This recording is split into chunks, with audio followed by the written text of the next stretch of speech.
I have to say, I'm very glad that we handed the reins over to Tim Hardie there, who completely changed the rules and made up his own game. What? No, I didn't. I followed your instructions meticulously.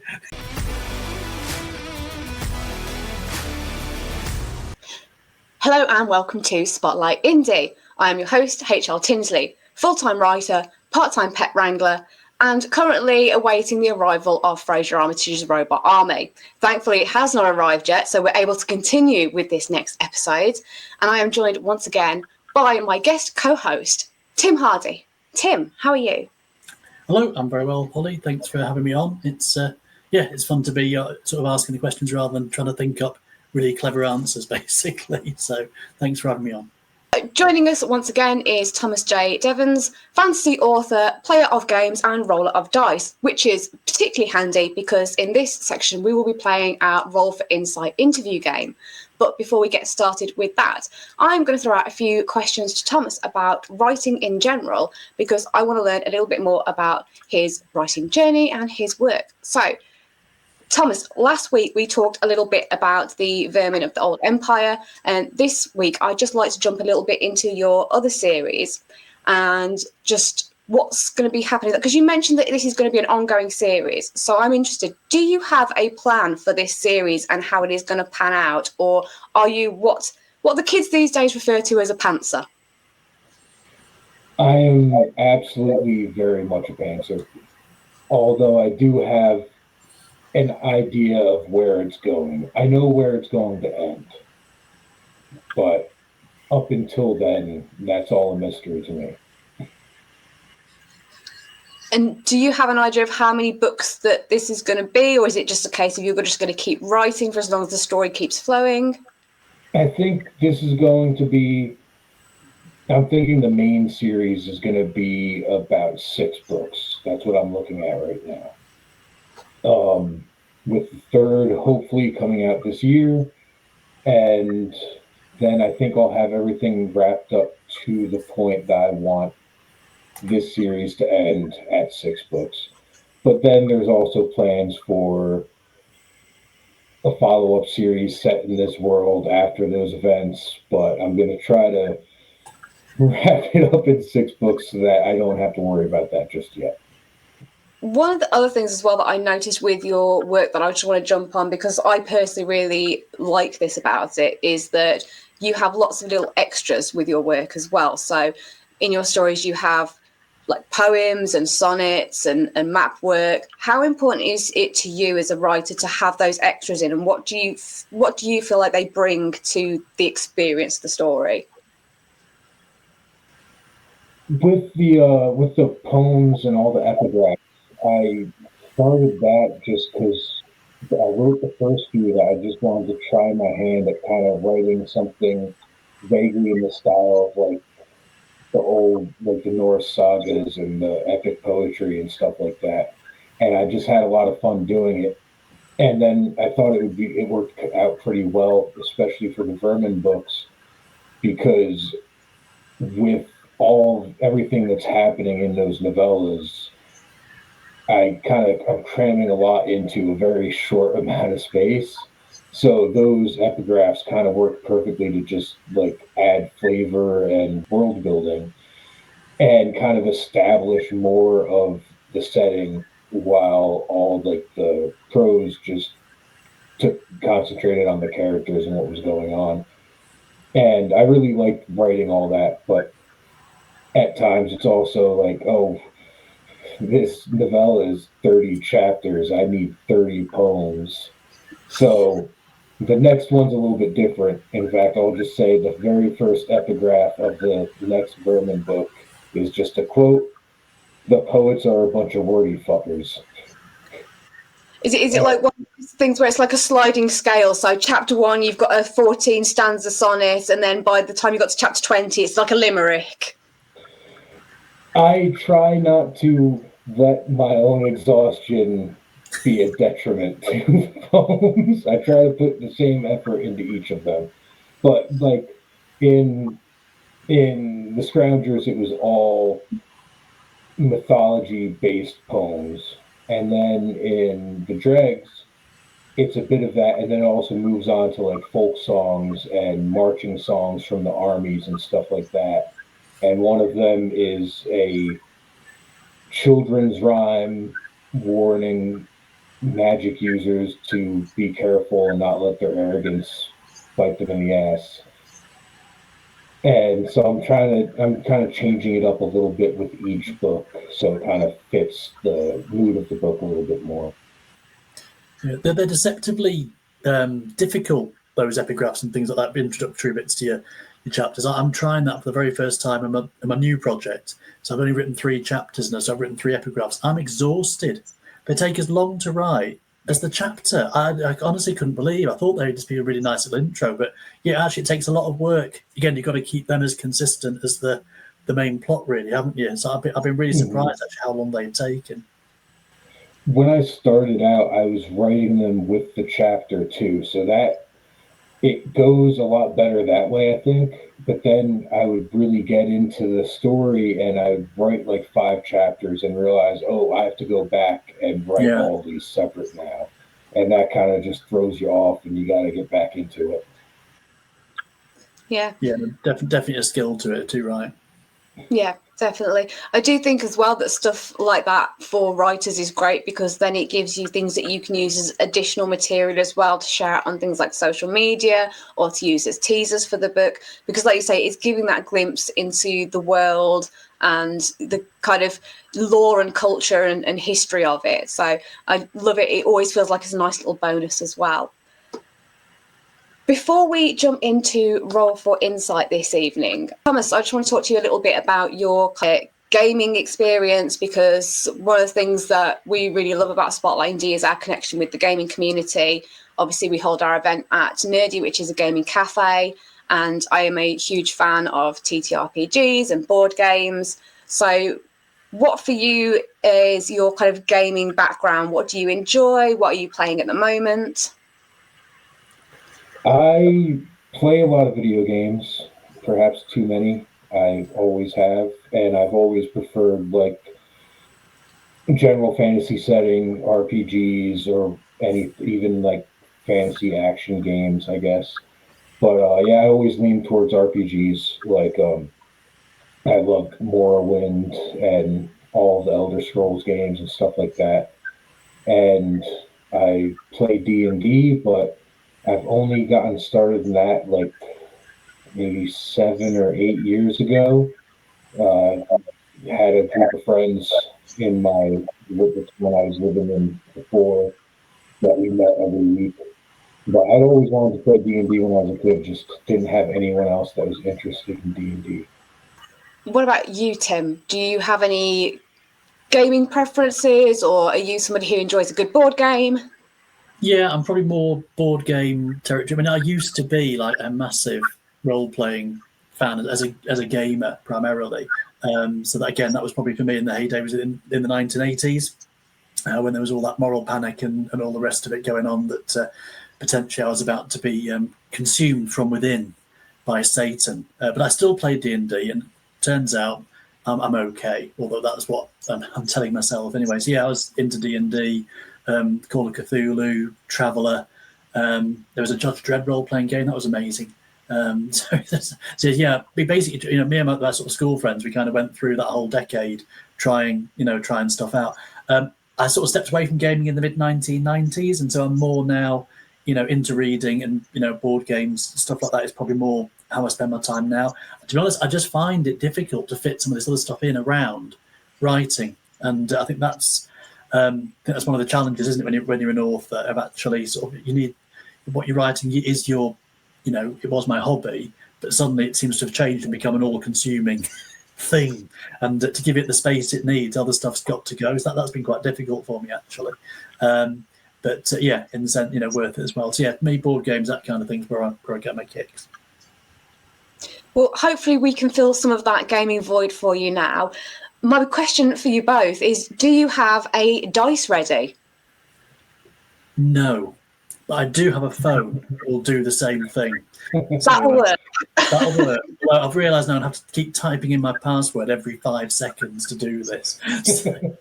I mean, that's just adding an extra layer to the game. You know, you're on different difficulty rates. Stay on, Yeah. just stay on.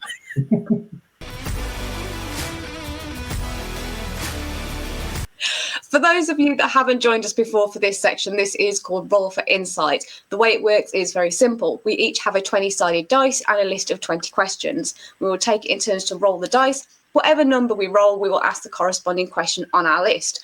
The questions range from the deep and insightful to the mildly ridiculous. So we shall see how it goes as we roll for insight. I want to hand over to the man with the questions, Tim Hardie. I am the man with the questions. Shall I roll first to kick things off then? Oh, a self-roll. Is that allowed? I don't know. You've got all the power, Tim. You're the one at the wheel now. You know, it is Okay. you drive. All right, I will roll, and we shall see what happens. Okay. And the number that's emerged from the computer interweb thing is number 13. So, Thomas, who is your favourite fictional villain? Favorite fictional villain? You know, whenever I get asked questions like this, I just forget every piece of fiction I've ever encountered. You're not alone. I should just add, I find these sort of things impossible as well. I don't think I get out of the house enough. I'm trying to think of... Oh, what's his name? Feeding people to pigs. Oh, Bricktop. Yes. Oh, well done. I haven't watched that movie in way too long. In the movie Snatch, he is just a, I guess you could say, soft-spoken gangster that is a little old man that will inflict fear into anyone that is remotely aware of who he is and what he does. And he has a penchant for feeding people to pigs. Is a great choice. He is an absolute masterpiece of a villain and has some of the best one-liners of any movie. So, yeah, I agree with that choice 100%. What about you, Tim? Oh, yeah. Well, I'm going to plead Thomas's excuse here. I'm going to pieces whenever these questions are asked of me. Not sure whether it's a villain or not. I've been thinking about Abercrombie's work recently, and I've always had a soft spot for Glockter, the slightly misunderstood torturer in charge of the sort of the spy network, and so I just think he's kind of like the most vicious psychopath you'd want to love, and certain characters that stay with you. He's definitely one for me. I just loved every scene in Abercrombie's books where he appeared. So yeah, he's got to be up there in my top list for sure. Awesome. Yeah, awesome. He's a great one. And I think that if a character is known for torturing people, they probably can fall onto the villain side. Yeah, although I did like the misunderstood torturer. Yeah. That's quite a good one, I think. There's some interesting character development there. Exactly. He's not one-dimensional at all. But yeah, I kind of that initial scene with the cleaver and the fingers. I still think about that even now, and I'm a grown man, but it stayed with me. Are you going to venture an answer as well then, Holly? I mean, for me, the answer is always the same on this one. Instantaneously, it is Moriarty. Moriarty for me is the archetypal perfect villain. And more so than that, I love the relationship. I'm an absolute sucker for what I call the respectful enemies, where each one is more than willing to kill each other or dismember each other in horrible ways. But there is that level of understanding and respect. And I just love the interplay between them and the games and the psychological back and forth. So, yeah, Moriarty for me will always hands down win the best villain of all time. Thomas, would you like to go ahead and roll and see what number you get? All right. That's a 10. 10. What is question 10? Tricky one. What life goals would you set for your current protagonist? Ooh. Not die. Yeah. That's probably the best one. It's a simple goal, but it keeps the story going, doesn't it? Let's be honest. It's a very difficult to achieve goal. Yeah.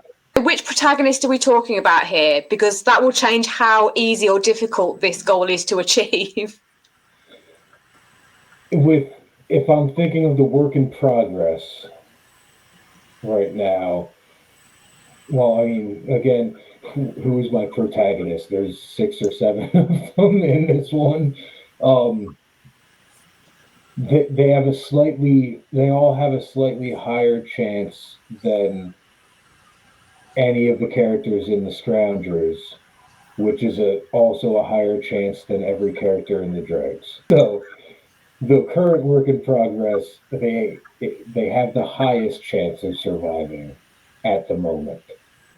I like that you've got this worked out in a scale. Yeah. Tim, do you want to jump in on this one? You can do if you want. I was just debating whether I've got a protagonist. This is true, yeah. I've finished my series, haven't I? And if I say anything, it's going to give away the end. Oh, that's. I mean, to be fair, you could go with Quiet Vengeance characters because you've not finished that one yet. That's true, but none of them reappear in the second book. Ah. So yeah, this is a terrible question for me, but that's not necessarily a problem. It just it's a reflection of where I am in my life right now. Yeah. It's just a terrible question in general. So let's do another one. We're not judging the questions. We're not judging the question, but it's the wrong question. It's the right question at the wrong time for me. I think that's the point. Okay, that was very diplomatic of you. There you go. Okay, well, let's see if we can get another question. So, Thomas, do you want to go ahead and do another roll for us? 1. This is going to be the worst question ever. This is a random one. Okay. What of your fictional settings would be the best or worst place to host a party, and why? I would imagine it would be the Isles of Glass in Fall of Emrys, because it's this basically an island chain, but it's just fractured glaciers. So it is pretty much all ice, and it would be it's always freezing cold. And it is one place that magic still kind of shows up and has some weird effects, and there's a plane of spirits that every child has to survive to move on into adulthood. So I think that place in general is no fun. Yeah, it's not a kids' party, that territory, is it, really, from the sound of things? I've got to be honest, when you started describing it, I thought this sounds like a fantastic place for a party. That says more about you, Holly, than anything else. I know, it does, doesn't it? I was picturing vodka luges, snowball fights. I thought this would be great. It has been below freezing for weeks now here. I think I'm just sick of the cold, so... Yeah. I have to say as well, I do think that Bright Hollow needs to get an honourable mention because that as a party location could equally be either the best or the worst, depending on your point of view. There's more potential for a great party there. It's just... It's that line where a great party becomes a bad party. Go on, Tim. Do you want to roll this time? We'll let you have another go. Feeling generous. Here we go. Number 17. Oh, I don't know that one actually. Can't remember which one that is. I think we're all going to struggle with this one. Well, who wrote these questions? Yes. Okay. If we can answer this, we're on the way to millionairedom. Okay, so no pressure.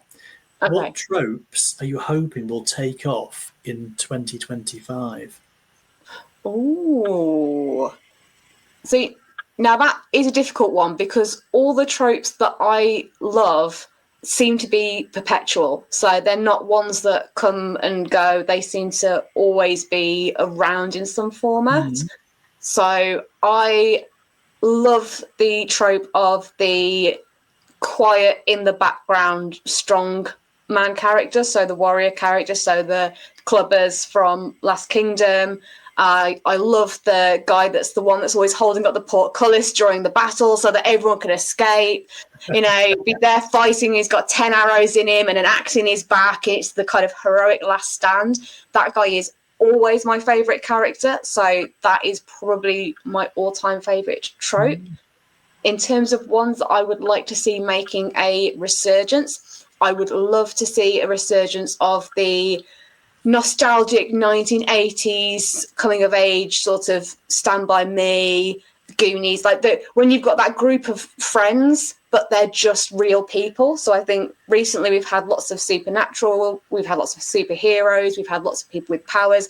I'd love to see just a gang of kids just going out and having an adventure, like a really good old-fashioned nostalgic story. That would be my pick. What about you, Thomas? You got anything? What would I like to see come back? Those all sound good. Yeah, I don't know, because I guess I never really seek out particular tropes. There's certain things I like, but they're still kind of like always there. Like, I'm always a fan of like found family sort of stuff. And that's everywhere, which is great. But it's an easy trope to sprinkle into other things. But yeah, just I guess sprawling books with lots and lots of characters. I always like a lot of points of view. Yeah, absolutely. And I think tropes. I don't think there's a such a thing as a new trope, is there? As well, you know, I think they are all things we enjoy. They just sometimes sort of have their moment. You know, more books. You know, I suppose multi-point of view. You think immediately George R. Martin, don't you? Probably, you know, in some ways he's gone through that sort of up and down period of popularity himself, hasn't he? So it's yeah, I think these things sort of they come and go, but they're all sort of eternal storytelling devices, really, aren't they? Right. I'm going to roll for this one and see what I get. So that is going to be a 60. So I wonder if maybe you go first, Holly, and give Thomas time to think, looking at this Okay. one. What's your favourite word? Oh, now, see, I'm going to have to think of a new word because I had this on the last one. So I've already revealed my secret. Well, what about your second favourite word then? My second favourite word. Okay. Oh, now I am going to have to think because so for anyone that missed it, my favourite word is haberdashery. It has been my favourite word since I was about 12. If I was going to pick a second favourite word, I think I would go with succinct. Ooh. Just because it's got a lovely feel to it when you say it. So it's got that alliteration going on. And as you can tell, I'm not very good at being it. So I do like to say it instead. So that would be my life goal then, basically. Yes, that's it. Yeah, it is a life goal and a challenge. Thomas. I was just watching the episode the other day that this question came up, and I remember thinking, "Oh, I hope to get that question." But I have kind of had time to think about it because of that.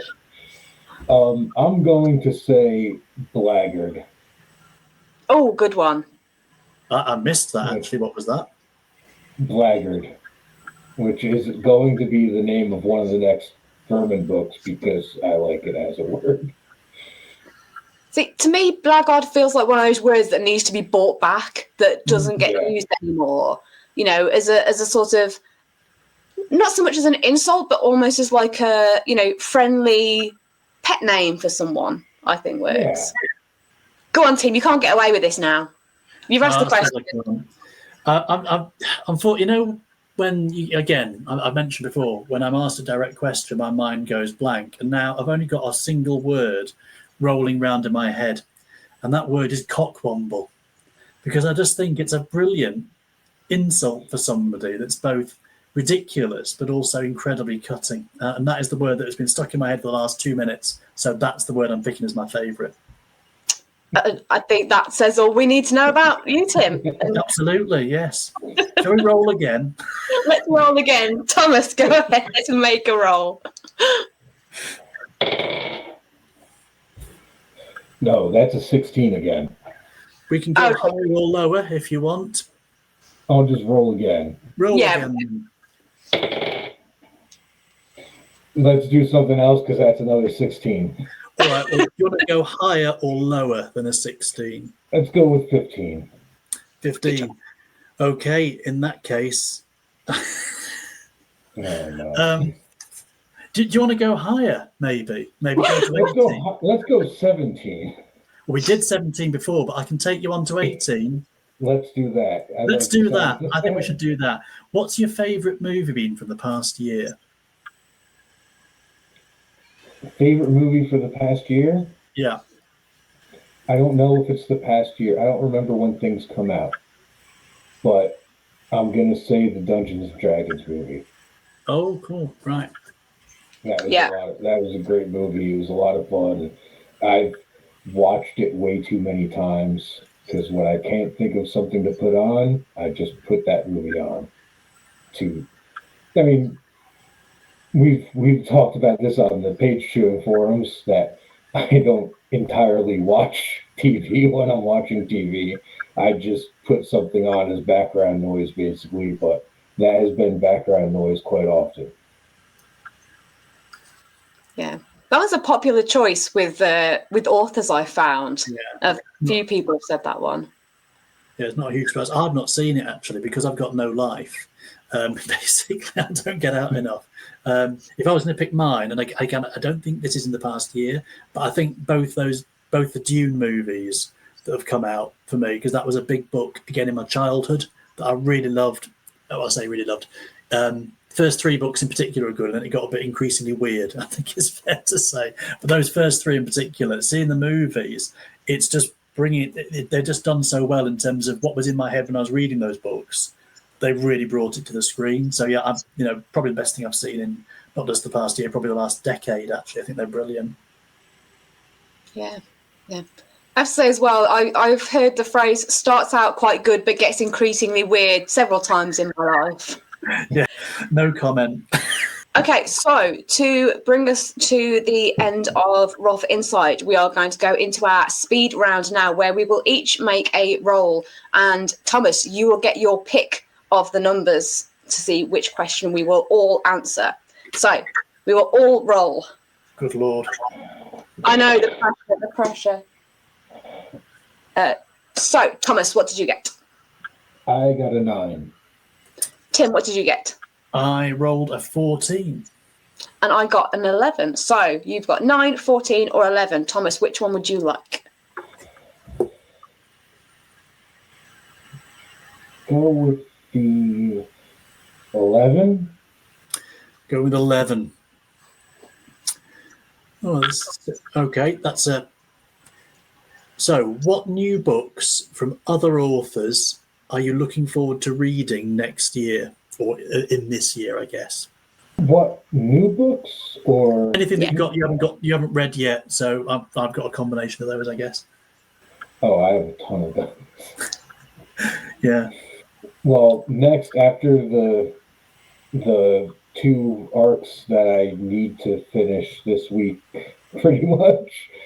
The next thing I'm going to read is I'm going to finally get to The Hallows, which I've been wanting to read for a long time. The paperback has been in the glove box of my truck since release. Just waiting for me to be like, okay, I can take a time on my work break and start reading this. So that is top of the list. I definitely want to finish your series, Tim. I don't know if I'm going to be able to wait for the audiobooks because I think I need to just keep reading the rest of that. Well, it's very kind of you.